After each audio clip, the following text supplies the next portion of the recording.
Well, tonight we're talking about homework solutions, ways to help your middle and your high school student be more productive.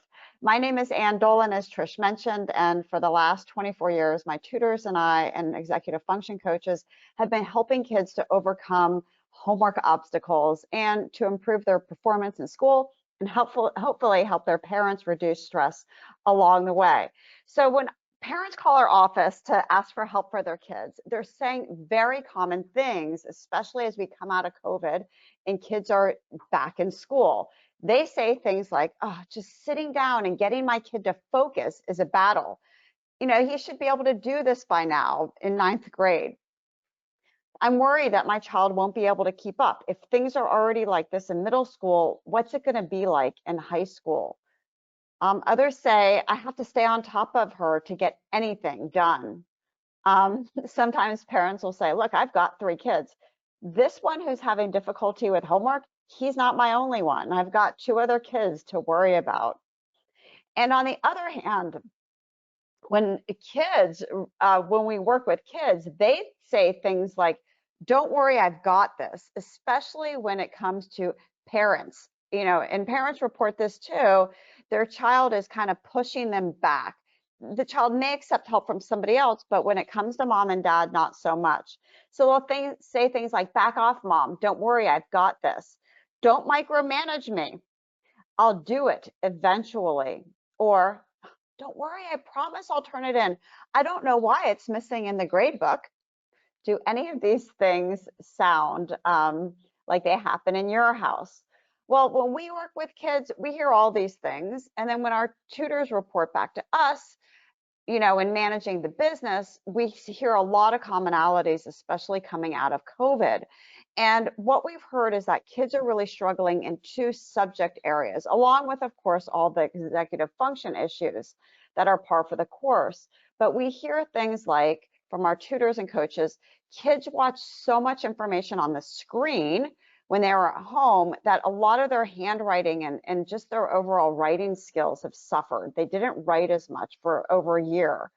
A lot of the poor grammar that they're seeing is likely because they didn't have to sit in class and write an essay and have it turned in and corrected. Instead, everything was done online and not everything was given feedback.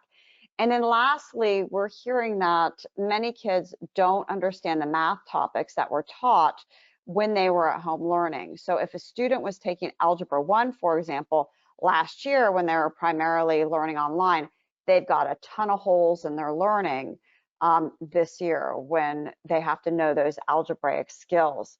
So we hear from parents that call our office and the kids that we work with, and then all of the tutors and executive function coaches on my team, and there are about 100 of us, are really reporting many of the same things.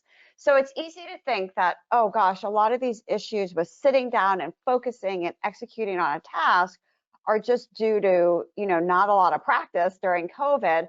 But as we all know, as parents of kids with ADHD, that's really not what it is. These things have been going on for years with our kids. And so often we know that these are ADHD related. We know that many of these issues are actually called executive function issues. These are mental capacities or the cognitive abilities in the frontal lobe of the brain. And executive functions are super important for school. There's actually 8 of them. Tonight I'm going to talk mainly about 3 that matter the most for academics and homework, but I'll just touch on them all real quick so you get a sense of what we're talking about.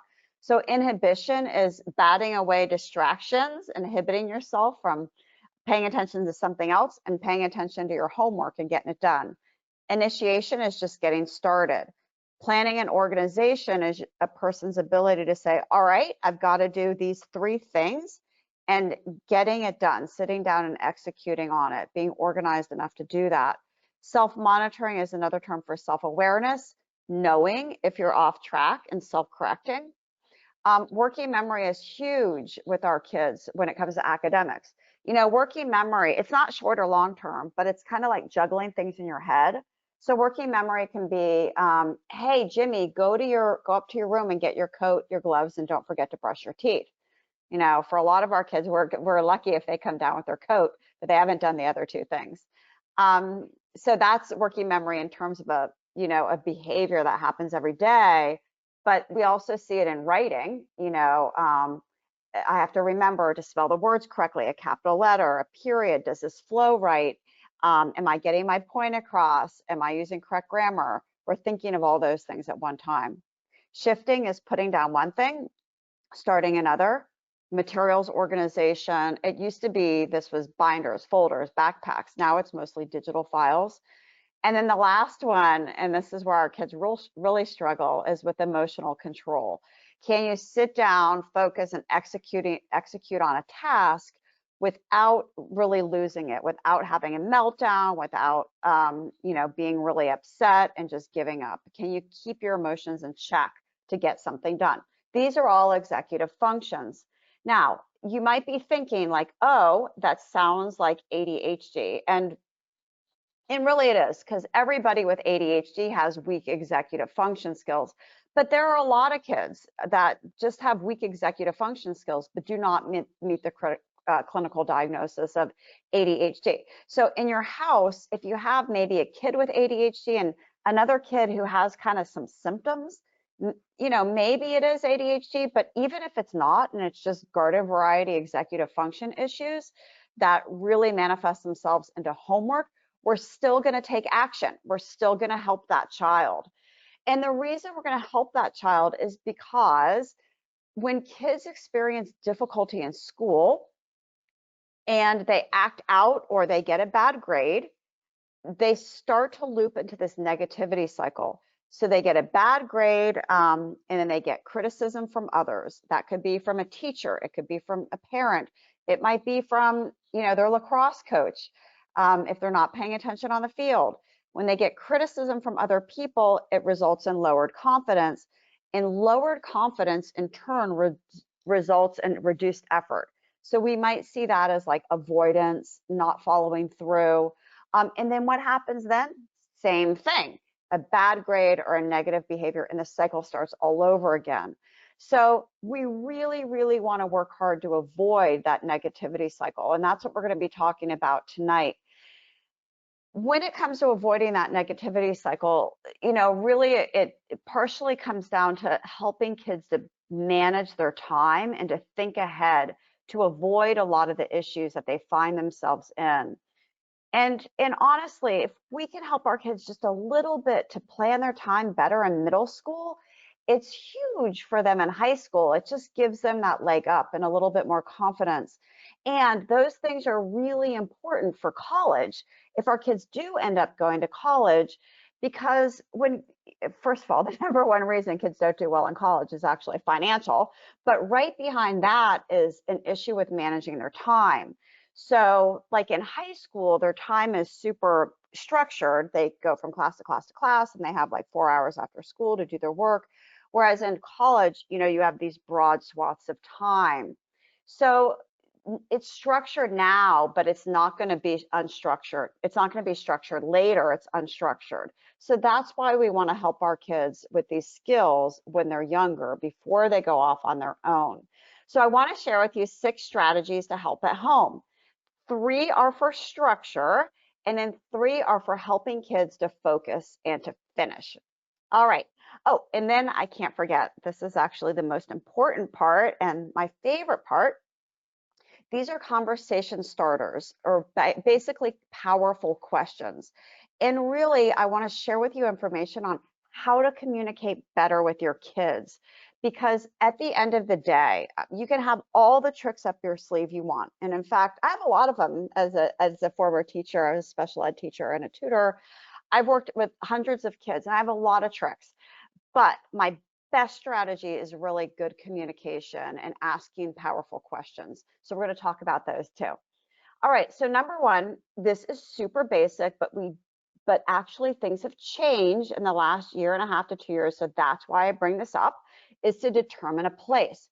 Where do your kids usually do their homework? Where is it that they do their homework? Well, for most kids in middle and high school, it's in their room, which isn't necessarily a bad place, but where have kids done their homework since COVID? it's typically in their bed because that's where they spent a lot of time when they were out of school. They kind of huddle up in a little ball and they do their homework just like that, sitting in a bed. And we know that that's not ideal. Kids need a desk and a chair. They need their shoulders and their back on the back of a chair, and they need their feet on the ground. Grounding helps with focus. So ideally, if kids want to do homework in their room, which isn't the best, but it's hard to fight with them when they're 16 about this, make sure they have a desk and everything on that desk is cleared off. It's really just for academics and they're not sitting in their bed. The other things that help are if they do homework somewhere else are noise canceling headphones. Sometimes kids, especially with ADHD, they don't do well alone. They actually do better at a place like Starbucks or sitting in the middle of your kitchen table when there's lots of things going around. They like the hum of a busy area. And if that's the case, fine, but maybe consider noise canceling headphones if they're in situations like that. They can be really helpful tools for kids. Number two, again, super basic, but sometimes we fall out of practice with these things. Choose a start time. Our kids with ADHD, they stay up late. Their clock is a little bit off and they push anything they have to do until the really last minute, which is often like 11 at night, and they're staying up far too late, sometimes till 1 or 2 in the morning. And it's a natural reaction as parents to focus on when they're finishing. You know, you need to be done by midnight. You need to be done by 10. Turn your lights off, get to bed. But really, a better way to approach it is to talk about what time are you starting. So there's lots of times kids can start their homework. For little kids, elementary, generally kids start right after school or after about a 30-minute break, which I think is great for ADHD kids. They need a little bit of downtime. But as kids get older, they want to start it later on in the day. Here are some other options. Before they go off to sports practice, when they get home from sports practice, before dinner, after dinner, before bed, before school the next day, on the bus on the way to school. And a kid recently reminded me, oh, in the study hall right before my class, that's when I do it. But for our kids, our middle and high schoolers, we want to encourage them just to get started before dinner or right after they get home from practice. And these are good times because even if they just figure out what they have to do and just make a little list or take out the one thing that they want to start on, in my mind, that is starting, and that kind of gets them going. It really reduces procrastination. The other thing I found helpful for kids is to use the weekends wisely. I call these Sunday sessions, and this is something you can do for everybody in your house, not just your kid with ADHD. And that's when you have a time dedicated after dinner, say on Sunday night, and everybody gets together and you say, let's talk about the week ahead. What do you have coming up? So that could mean two things. You know, let's talk about your extracurriculars, or do you have any big test projects or something else that's going to take more than a night or two to do? And this is a good time to ask kids, you know, open up Schoology, whatever your platform is, Canvas, your learning management system. Take a look to see what you have coming up and make a plan for it. Even if they don't do anything about it, even if all they do is open up their homework portal and take a look, that's actually a good step for our kids. And the reason this is important, because kids with ADHD, they don't think ahead like we do. They don't think, okay, it's Sunday night, I should maybe make a little plan. What do I have to do tomorrow? What do I have to do? What do I have to do on Tuesday? They just show up on Monday without much thought. So having a Sunday session where you're just having a quick discussion or they're opening up their homework portal is super helpful. So ultimately, I guess what I'm sharing with you is that we really want our kids to be a detective. We want them to try to figure out what works well for them. Is there a place to do your work that works well for you? What time of day do you do work better? Are you better, you know, right after dinner when you've had something to eat? Are you better right after you get home from your sports practice because your energy is pumping? Little things like What are ways on Sunday to prepare for the week? Are you better if you pick out your clothes? Does it help you to put your things together the night before? So by asking kids and really just having the discussion, what works well for you, allows them to be that detective so they're solving their own problems before they leave your nest. Other things that can be helpful in addition to the three structures we talked about, that Sunday session, planning ahead, making sure kids start early enough in a place, are dealing with procrastination and then ultimately getting kids to focus and to finish. So let's talk about that next. You know, when it comes to middle and high school kids, we often assume we know why they engage in behaviors like procrastination. For many of us, we just assume that when our kids procrastinate, it's because they don't want to do something. Like, oh, yeah, my kid's perfectly smart. He knows how to do it. He just doesn't want to. But honestly, I can tell you, in working with lots and lots of kids over the years, and also working with my team, who then they work with lots and lots of kids, there is a common theme. Most of the students we see with ADHD, they want to do it. Like, they don't want to be a failure in school, but oftentimes they're not sure how to get started. They are overwhelmed and they're underprepared. So that, with our ADHD kids, I'd say is the biggest bulk of kids that procrastinate. But the biggest growing area are the kids that also have anxiety. And these kids tend to exhibit perfectionist strategies. So they'll put stuff off. They procrastinate like crazy, partly because they're afraid that what they do isn't going to be very good at all. It's not going to get them a good grade. So in their minds, they're thinking, why bother even starting this? It feels really hard and difficult. I don't want to do it. I'm not going to get a good grade. It's not going to be just so. It's not going to be perfect like I want it to be. So I'll just put it off till later. And that's never a good thing. Ultimately, when kids feel like they're about to procrastinate, that's really the first step in dealing with the problem, is to know you're going to do it, because then you can take action. So let me share with you a couple of strategies to take action. One is using a timer. We work with middle and high school kids all the time on timers. You want to make sure that kids set them for a super short amount of time, like 5 minutes. I call this one tolerable 10. Anybody can tolerate anything for 10 minutes. But basically, you tell your brain, I'm just going to do this for 10 minutes and then I can take a break. And often it's those little things that get kids started. Now, when they have to do something for a longer swath of time, I recommend to middle and high school students the Pomodoro technique.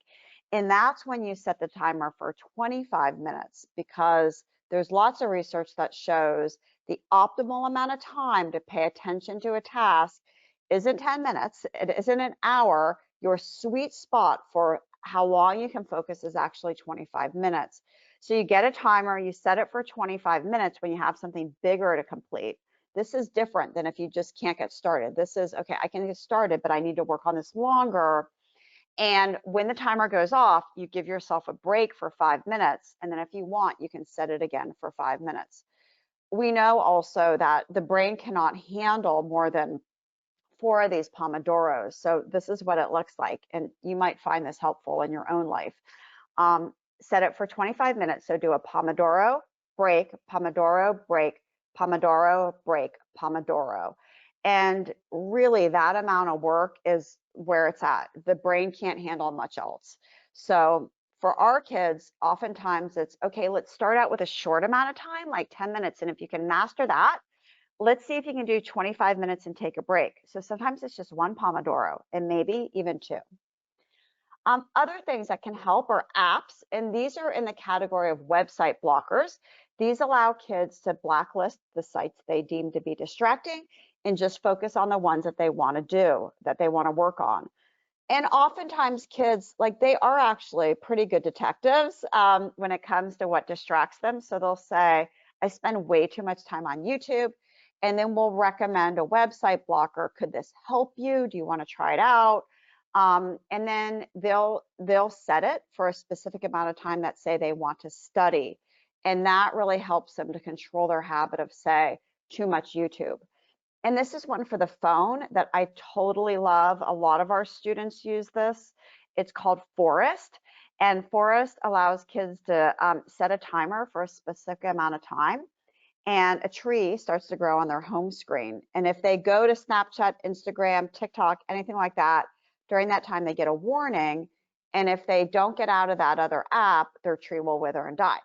Nobody wants a dead tree because you want your tree planted in your forest. That means success. And the company that makes the Forest app says that they will plant a real tree for, I believe it's every 1,000 trees. And that's very motivating to kids. And then they can share their screens with other students that are using it as well. All right, so let's go back to perfectionism real quick, and then we'll move on. Here's what I found for perfectionists.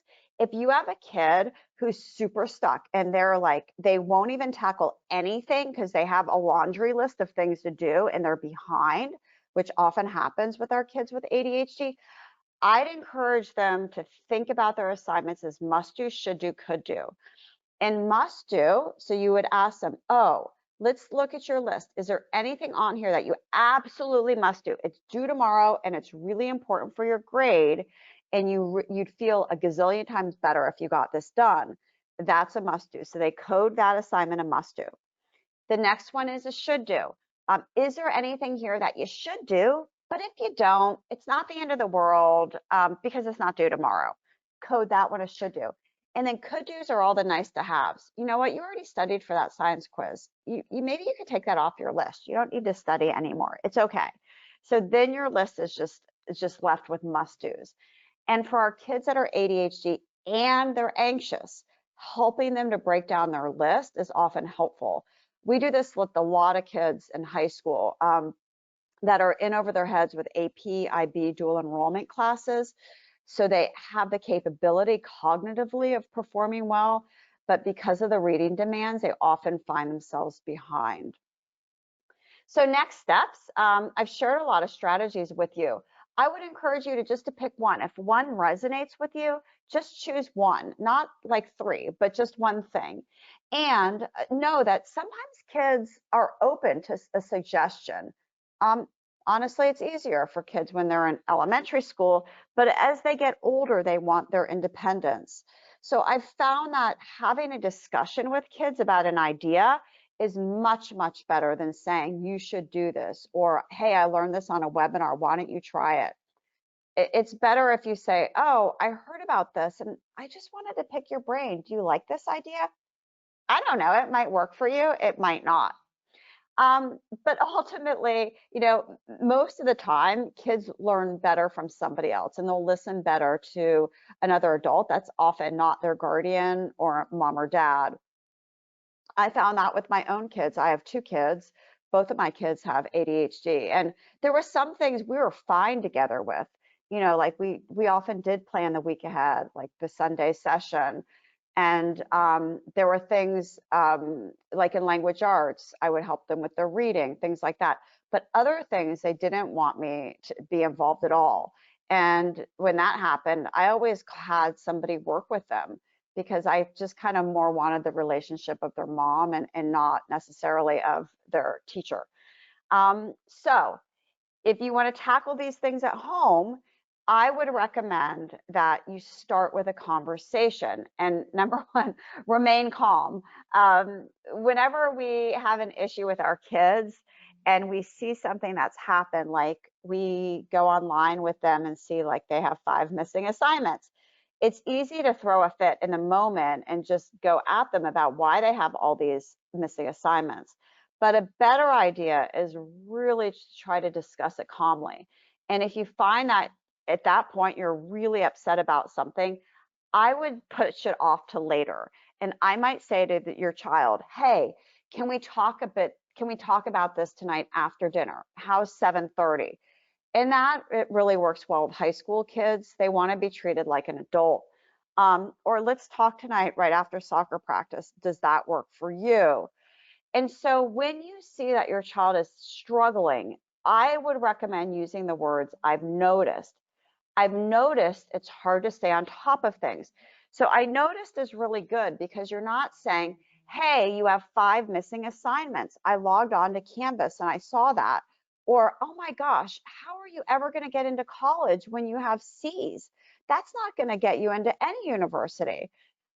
So by saying I've noticed, you're taking you out of the equation and you're just like commenting on what you've observed. So I've noticed it's hard to stay on top of things feels better than you're missing 5 assignments.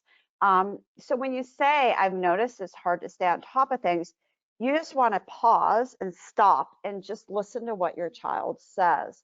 Or for example, if you see that they're having a hard time with math, you might say, I've noticed algebra is really hard. Tell me about it. And all your goal is at this point is to be a really good listener. This is my best strategy when I work with kids, is really to be a good listener and say, oh, really? Tell me about that.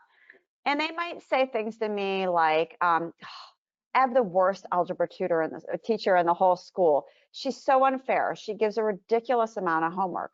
Oh, really? Huh. Tell me more about that. And I'm just getting kids to basically talk and trust me. And so as parents, we kind of want to do the same thing. We don't want to fix all the issues. At first, we want to be a good listener. And then I'll tell you about the next steps in just a second after you listen, nod, and, oh, I see. Yeah, you're right. That's tough. Um, we'll circle back to that. So what we want to do on an ongoing basis is to ask powerful questions. Questions are really great for kids with ADHD, but they have to be the right types of questions. So instead of saying, do you have homework, which we often say when our kids come through the door, you might say, what's the one thing you need to get accomplished? And that helps kids with these executive function weaknesses to really prioritize in their head, I got to do these 3 things, but you know what? This is the one thing I really want to get done. And your child may not be overly verbal with you. It's unlikely that your daughter will say something like, well, gee, mom, let's see, I've got math, I have to do that science lab, and I can't forget about that English essay. It won't happen. However, your child will start to think about, okay, what is that one thing I need to get done, even if they don't say it to you. So here are some other ones. Instead of, did you study for your science test? Say, what's the first thing you might do to get ready? Or, you better start that history project. What's something small you can do to get started on your history project?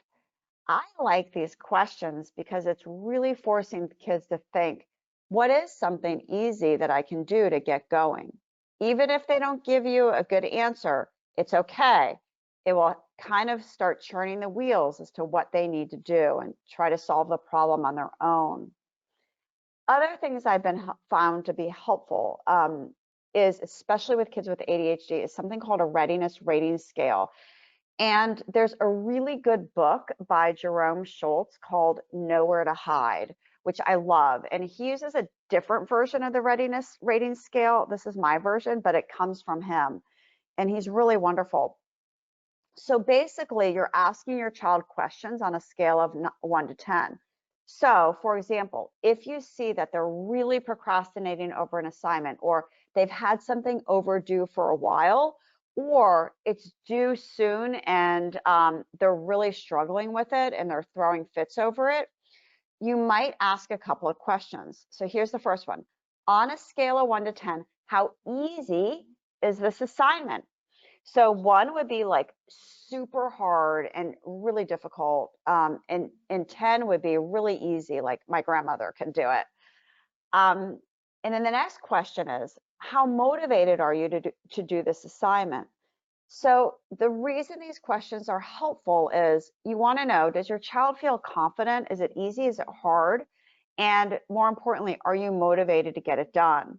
So what we find is that when kids are over here, when they're, in 1, 2, 3, or 4 land on how hard is it, and their motivation is also at the lower end of the spectrum, they're not going to do this. They're going to give you a hard time. They're going to procrastinate. They won't ask for help. It's just going to be really difficult. So if you hear this from your child, that's when you really want to take action.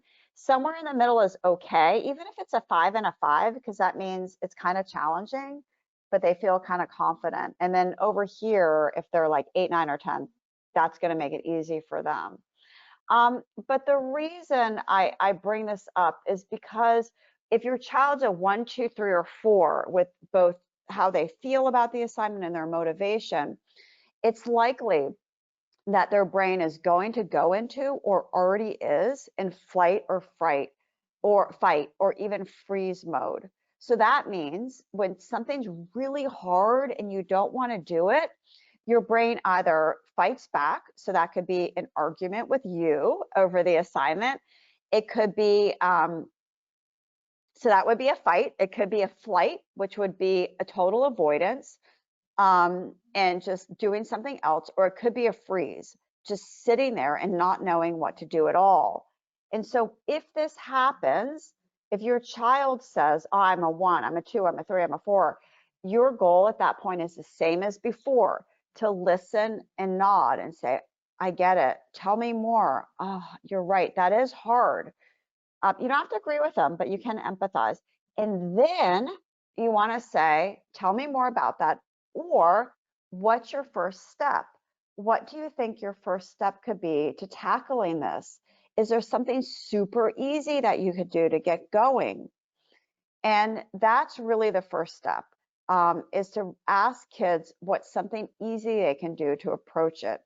And it might be with you, it might be on their own, it might be with a tutor, it might be with their teacher, could be with their counselor, but they need to have a game plan as to how they're going to tackle it.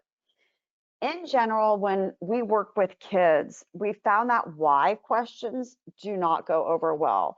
And I found this as a parent too, that when we say things like, why didn't you turn that in? Or why did you get a C on that science lab? You had 2 weeks to do it.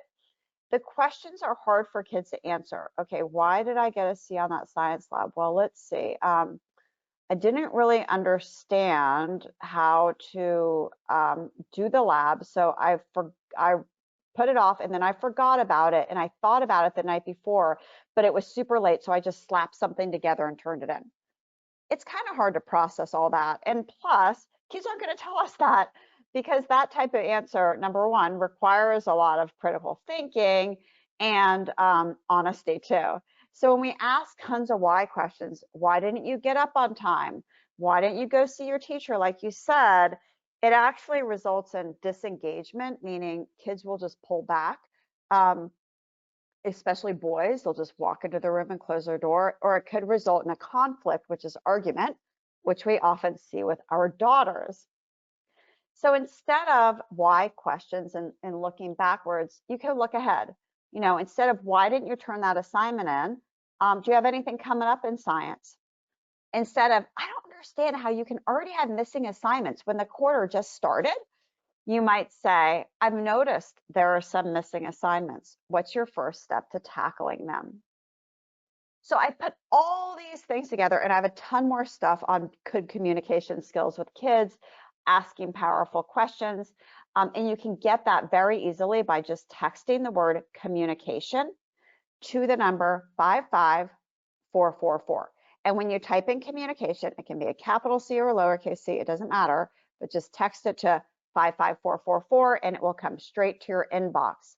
All right, so I want to remind you that we're going to go to Q&A in just a few minutes. So if you have questions, feel free to throw them into the chat. You know, all these things, honestly, are easier said than done. You can expect glitches along the way.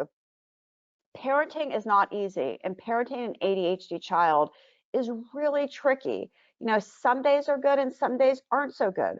So we can expect glitches along the way. But the one thing that we can control for is to really keep it as positive as possible.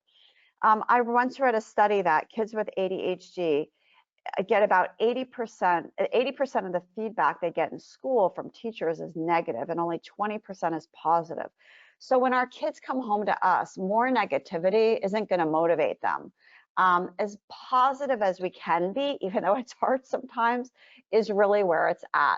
So one thing I can recommend is getting outside help, because that can really help you get out of the equation of being the taskmaster or the homework police, and somebody that your child likes and has a rapport with can take this on.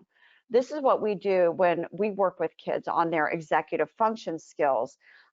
We use a framework called the 4Ds, and it's not proprietary, anybody can use it, but basically we want to figure out, all right, what do you have that's coming due? So we'll go with the kids on their platform and figure out, all right, what do you have that's coming up? Assignments, tests, projects, blah, blah.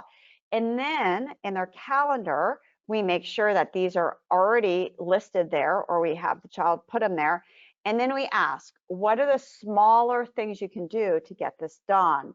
What are those little mini self-imposed due dates that you can add to your calendar? And what do you want to do to get these tasks done?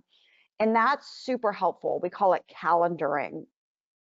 And then we are always having conversations with kids like, what could sidetrack you? What could get on your way? Like, okay, we're going to start on this essay right now together, but when you're on your own and you need to finish it, what could get in your way?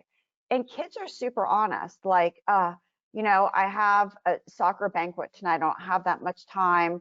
Or I really want to get to that next level in Xbox. I might be on video games too long. Or, you know what, I don't know if I'm going to find the motivation to do it. So we're always talking about, when that happens, what could you do? Troubleshooting in advance is so helpful for kids with ADHD. And then lastly, we want to make sure kids get it done. And so that means often starting on the hardest assignments with them and really getting over that hump so that they can be independent. And then I'll also, wrap up by saying the other thing I found to be super helpful for kids with ADHD is making sure that they have a couple of self-advocacy skills up their sleeves to communicate with their teachers, especially as they go into high school and have this in their back pocket for college too. And it's, for some reason, our kids, they just don't always want to ask for help. And if we say, hey, you should go talk to your teacher about this, they'll say, sure, I will, and then they never do. So it occurred to us many years ago that we needed a better way of working on this with our kids. So we've found out that we really have to help them write the email to their teacher asking for help. And we actually put together a template, and this is in the handout that you'll get. If you text communication, it will come to you as well. But this is an example of a student email, and then I'll show you the template in a second. So, dear Mrs. Smith, good morning. I'm writing to you about my essay on democracy. When I log into Schoology, it shows as submitted. However, it has now been more than 2 weeks and there's no grade associated with this assignment. Please let me know if something is missing or if you need me to resubmit my essay. Thank you for your time, and I'll see you in class this afternoon. Mary. Now, you're probably thinking, oh, my child could never write this, and this would be hard for many kids, but let me show you how it works. They get to fill in the blank. Dear teacher's name, good morning or good afternoon. Always include a friendly greeting. I'm writing to you about blah, blah, blah, and then it says, and tell what the issue is and what steps you have already taken to resolve it. Please let me know if blah, blah, blah. So there's suggestions along the way, and then kids can do it. This is a great framework for kids. At the end of the day, we want to keep things positive for our students. And I challenge you for 30 days, or it can be 14, or it can be 7, to find something positive your child does each day. So it could be that one positive thing tomorrow might be that your child comes home from school and puts their coat on the coat hook when all the other days they throw it on the floor. It could be that your child turned off the TV and started homework. So you might say something like, wow, I love the way you turned off the TV and started your homework. Oh, what a great idea. Thanks for hanging your coat on the hook. Or I love how you started on your homework before you went to practice. I noticed that. So all these things are just basically noticing effort. They're positive. And that's where we want to focus on our kids with ADHD. Because at the end of the day, it's all about relationships. And as I mentioned, parenting is really hard. But the thing that we can preserve is our relationship with our child by keeping it positive. All right, Trish, I'm going to wrap up right now and go to questions, but I wanted to share my contact information with everybody in case I can help you in any way or you want to just, you know, talk about some ideas for your child. So here's my email, ann@ectutoring.com, and our website, which has a ton of, we have a blog with a ton of great articles for kids with ADHD. And then if you take your phone and you hold it up to the scanner, you can get you'll see my calendar or one of my program manager's calendars, and you can schedule a call if we can help you. So I did put some together the free resources I mentioned, Communication to 5544. And also want to mention we have a webinar on March 14th for parents of high schoolers on things kids can be doing now to get ready for the college process. And you can, again, scan that with your phone here. Okay, so the first question is using noise canceling headphones simply to block out noise, or are they able to listen to music? Do both. You can use them without any music coming through, and you know, kids always say they want music, and there is actually a lot of research about music. Music can be helpful, especially if it's instrumental or it's like really familiar music where they're not so much listening to the lyrics, just kind of like background music. But it can be distracting if it's, you know, a new playlist or they're listening specifically to the lyrics. So that's why I mentioned noise canceling headphones. If your child really wants music, I'd probably just leave it alone. But noise canceling headphones are just another way to block out distractions. What do you do when your child is constantly rating himself low on the scale and doesn't do homework? At which point do parents need to demand some action? Is it when their grades start dropping, or is there another option?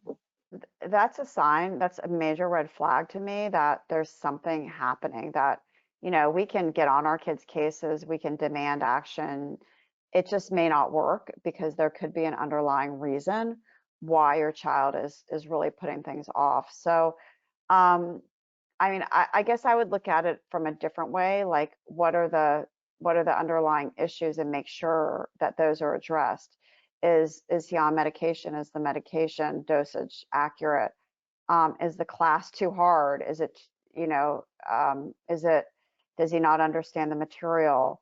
Could he set up a time to meet with his teacher? Would a professional like a tutor be helpful? I'd also think about it, is it happening in some classes over others? What I often see is that when kids are in cumulative classes like math and a math-based science, once you get behind in a cumulative class, even like chemistry or physics, it's just so unbelievably hard to catch up on your own. It's almost impossible, to be honest. So especially this time of year, it means those foundational blocks aren't solid. So I guess I'd also kind of look, you know, where is it that my child is struggling? Is it a cumulative subject? Then you absolutely have to get help, either from the teacher, a peer tutor, a professional, or is it more an executive function type of thing where they're just like super overwhelmed? And then it might be, you know, trying to figure out what is priority. And that's when you can pull out that must do, should do, could do list. It's now that kids are basically required to have a device while at school, what would you recommend to help children remember they should be working on assignments during class instead of playing on their phone? That's hard. I mean, it's honestly hard to do that from afar. It's easier if, you know, if the teacher has a system for that in class. You know, a lot of teachers have these little cubbies for phones where the kids walk into the class and they put it in one of the slots, and that's really the best situation. Otherwise, I would talk to the teacher and just say, you know, I'm thinking that this is happening in class. Have you noticed this too? I like to use the words I've noticed with teachers. It feels better than my child's not paying attention to and feels like the teacher might be at fault. So I'd also talk to the teacher, but I might also just kind of have that detective question conversation with your child. Do you feel like you're able to get everything you need in class? How are you able to focus on the information as class gets harder? Is this going to be an okay avenue for you? Because it's hard to place things if you're not there. How do you encourage a kid to get started when he isn't interested in studying at all and only wants to play video games? If possible, I might use, and it's hard to do, it's not hard to do if you have a third grader. It's really hard to do if you have a 10th grader. But when you're done with this, then you can play video games. The problem is if kids have had free reign of video games and they have the machine in their room, for example, it's really hard to police that. But if they're young enough, I would take control over it and move it into a public place, or move it into by public, I mean like a place everybody is, like the kitchen, or if there's a TV right next to the kitchen that you can see. And as much as possible, I would make that the privilege. When you're done with this, then you can do that. It's going to be hard to know if really your child is done with their work.